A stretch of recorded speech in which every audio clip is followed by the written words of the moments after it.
they were also like focused Yeah, on I wanting thought to it was do a it fun right. lesson. Hmm. It was a fun lesson, and they were, like I said before, attentive and engaged, and I think they were excited and challenged, Yeah. with your activity. Yeah. So that was great. Yeah. If anything, like I feel like one of the positive challenges too was being creative, and that's Mhm. what got them really excited was that they got to do their own and be like really proud of it. And I made Right. sure I took pictures and not collected them because they wanted to take them home. And then she was like, oh, this is such a great idea. I think I'm gonna have them like when we have free time, they can write a story that goes with their title. And some of the really the kids that did it really fast, they turned their page over and started stories on the back, which helped them practice, their Right. And you literacy always need skills. something for those kids that do get done earlier or that are a little bit more advanced. Mm-hmm. So that's a great idea. Have Yeah. them start writing a story. Yeah. Mhm. So the third one is how would I plan differently, and I guess I kind of talked about like collaborating and partnering, which would have been a really good idea, especially because after I did the reading, we would come up with words, and I was kind of guiding the kids to guess the words that I already knew, but maybe if they had partners, they could have like a minute to talk with their partner to come up with a word, you know. That's what I was thinking too. You could have Yeah. partnered the kids up and they could have come up with their own words. Then they could have done little presentations. Each group could stand up and tell the words that they came up with. Yeah. Um, let's see. So do you have any other like strategies when it comes to like reading out loud to your kids? I thought maybe when you read it the first time, you could have emphasized the words that you were that had that double O, that long double O sound. Yeah. And then maybe slow down a little bit as you approached it, Mm-hmm. and then really emphasized it. Yeah. So the kids heard that before you told them what they were actually looking for. Yeah. They had an idea. Yeah. And then once you reread it, they were good at picking out the words. Yeah.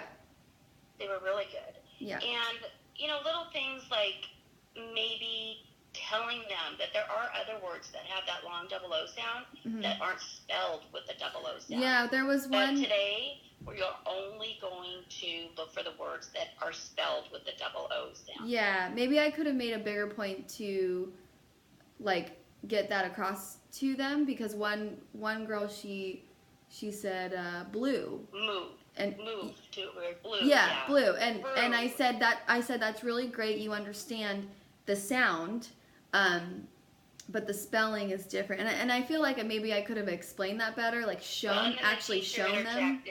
Yeah, the teacher interjected and said, remember that some words don't always follow the rules. Yeah. Yeah. Yeah. So just by starting with that, but today we're only going to look for the words with the double O spelling. Yeah. And another thing you could do too is you could have had word strips that are laminated with Mm-hmm. the permanent double O on the word strip, Mm-hmm. and then they add the other letters. Yeah. With expo pens on the laminate word strip. Yeah. To make different words, and then they erase it, and they could make a different word. Yeah. But the double O is always there. Yeah. Or even just like magnet letters too that they can kind of move around. Sure. And then put it with that. Yeah. Where the double O always stays where it's at, and then they add more letters to that. Yeah. So that kind of, so what we were just talking about, that kind of goes with topic 4 of how will you modify, extend, or incorporate new levels of presentation, expression, and engagement for each learner's group as it relates to their process of project learning. So yeah, like using things like that. Even like I know you have your board that's connected to your computer, and you do a lot of like interactive like games and stuff, like on the, what do you call that? The board that you have in your classroom? Oh, our smart TV? Yeah. Yeah. And the kids really like that. Yeah, they So, do. I mean, if I would have that or had more time, or if it was my classroom, I would incorporate something like that. Or maybe next time I can bring my computer and try to like hook something up where there's like a larger visual for the whole class. Right. You can expand on that too by doing a little pre-lesson with what rhyming words are. Yeah. I know that most of those kids know what rhyming words are, but Yeah. sometimes they forget or they don't. Yeah. They think that rhyming words are words that are spelled somewhat similar. Yeah. But they don't sound. They right. don't have the same sound. So you could do a little just mini lesson, because I'm sure it's something they learned in kindergarten. Yeah. And then you could do follow-up lessons with the double O sounds that are spelled differently. Yeah. You know, not the double O's. Yeah, like blue. Through, do. Move. Yeah. Move. Yeah. Okay, so then one thing we have to talk about too is multi-tiered levels of support. So I kind of just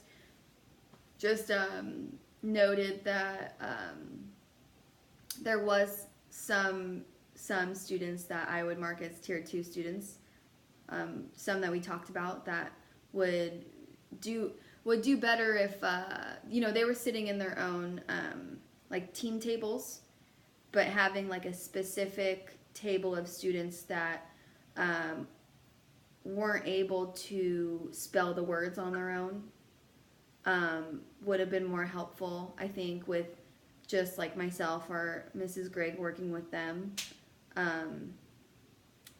So I would say that, and then the EL students that would be more tier 3 that I think probably could have used extra one-on-one time to make sure they understood the concept, because I was afraid that for the most part everybody understood what we were learning, but some of these like EL students didn't really, if you would ask them, they couldn't tell you what the main objective was today, even though I went over it.